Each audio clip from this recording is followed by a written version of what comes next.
Ladies and gentlemen, this is huge news. CNN House Democrats won't get a chance at getting Trump's tax returns from the IRS until at least November. Goes on to talk about how Trump's attorneys have essentially prevented House Democrats from tormenting him further. This is not about the rule of law. If you think this is about the rule of law, you are a naive, gullible, very intelligent, morally superior liberal Democrat. And you know very well this is about malice, this is about retribution, some distorted type of revenge. They want Trump out of politics, so they're going to do everything possible to basically torment him. They got his tax returns. First of all, they obtained his tax returns in February. They found nothing. They indicted his CEO on accepting tuition payments. So that's like the financial labyrinth, the holy grail of criminality. Now they're going after the CEO or the top manager of his ice rink in New York. I mean, you can't even get, this is hilarious. You couldn't even write some kind of morbid comedy like this. Democrats are like the Keystone Cops of petulant, vengeful politicians. They can't find anything on him. They can't indict him or charge him for January because he's protected under free speech and he didn't tell people to do anything. They can't indict him or charge him for working as a Russian operative because they made that up. That was a complete fantasy created by political and intelligence operatives. There was not a shred of evidence to even warrant suspicion. The Steele dossier was literally purchased by Trump's direct political rivals. They utilized the Justice Department. They utilized the Mueller probe. They utilized the New York state prosecutors or New York City prosecutors to go after President Trump. They utilized government to go after their political opponents. They do this. President Obama's administration did that also, utilizing the IRS against his political opponents. But you look at, they haven't found anything. Why can't you, okay, if you're a Democrat or a morally superior liberal pundit that wants transparency for Trump, yet you were just fine with Clinton and those foundations, and you're just fine with the president's son's emails where there are messages saying, thank you for introducing us to your father, from business people who wanted something from the United States government, and messages like, how can you use your influence on behalf of the company? It's all in the New York Post. So don't claim to want transparency when you actively hide and protect your own politicians from worse, like stories that would take down any political party, any politician. You couldn't even talk about that because Twitter suspended the New York Post's account before last November. This is a concerted effort by activists who masquerade as journalists. Most journalists are activists. They're like Democratic Party operatives. It is not journalism to continually, in this perpetual state, obsess about Trump while actively trying to suppress any discussion about Biden's corruption. That is not journalism. You're working for the Democratic Party. That's a reason to watch this channel. I come from the left. I was a lifelong Democrat. I realized President Trump was a very good president.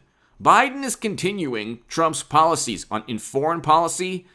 Well, actually, he's more militant already, but he's at least bringing home Americans, hopefully, abiding by what President Trump negotiated, which is what the main reason I voted for President Trump. In addition to, we had record low unemployment. This is a fact. I remember getting into debates with people, too many things to talk about in terms of the economy. The economy's not that great.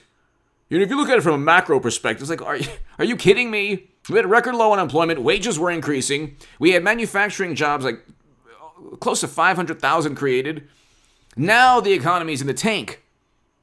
Inflation is soaring, crime is up, I mean, this is Biden's America. But hit subscribe right now to this channel if you want to buy me a cup of coffee or support this channel. There's a super thanks. The super thanks button is below, right next to the share and like buttons.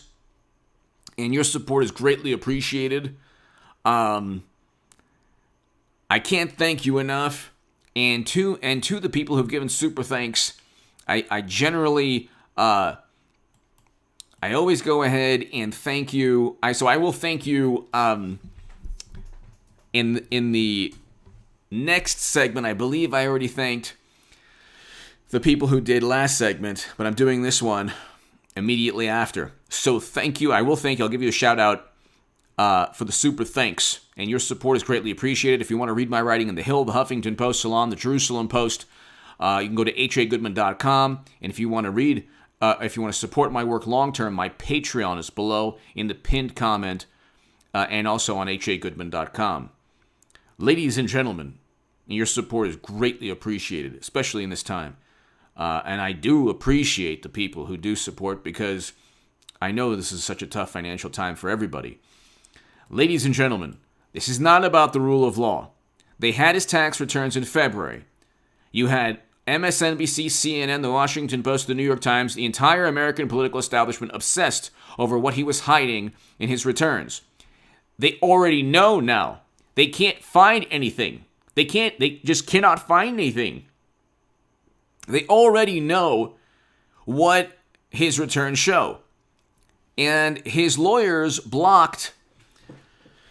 The Biden administration told Judge Trevor McFadden, a Trump appointee on the D.C. District Court, last week that the Treasury Department believes it should turn over Trump's tax returns promptly to the House Ways and Means Committee. Well, it won't be until November or past November, long past November, or the judge, a Trump appointee, does the right thing and prevents Democrats. There's not one accountant in the Democratic Party, I don't think. And if there is, they should do some accounting as to, the money that AOC's campaign allegedly funneled from PACs to corporations that were under their control. Or, the money that Wonderful Hunter got with 10% given to his father, allegedly. These are things they don't care about because it's not about principle. It's about tormenting Trump any way possible through gossip and hearsay and suspicion. They don't care. What they truly care about is not climate change. It's not wealth inequality. When they talk about voting rights, they just talk about how can we ensure victories in terms of elections. They don't really care if the tables were turned. It'd be a completely different story. They don't focus on anything that doesn't directly help them attain political power. So there's a Green New Deal resolution. They won't even vote on Medicare for all because they say, it won't. There's only 14 people who would actually vote on it. Well, you voted for impeachment twice. You knew very well the Senate would block impeachment, but you did it anyway. Where was the pragmatism there? They're always pragmatic when it comes to the policies they promise their voters. Then it's just, pragmatism. I mean, come on. But it's never pragmatism when it's a political stunt that suits them. They knew impeachment wouldn't result in kicking Trump out of office, but they did it twice. So the argument that they can't vote for Medicare for all is complete nonsense. The argument that they can't pass Green New Deal legislation is complete nonsense. They're lying to their voters. They care only about one thing: political power. That's it.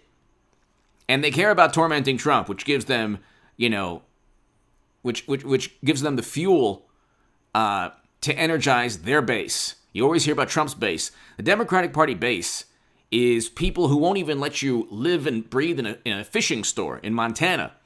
You can't even hide in it. You can't even run away to Montana. They'll find you. I just want to let you know you're the worst person on the planet. Well, have you ever watched any of those documentaries on Serial, or have you ever read beyond the DNC newsletters about Trump and how horrible he is, about all the crimes and the atrocities taking place just in the past week in this country, okay? In Democratic-run cities. You think maybe the people who've committed those crimes are worse than Tucker Carlson? Just maybe? Anyway, give me your thoughts below. Hit subscribe to this channel right now. I'll have a live stream later today. To my super thanks, if you want to support this channel, be greatly appreciated. Thank you.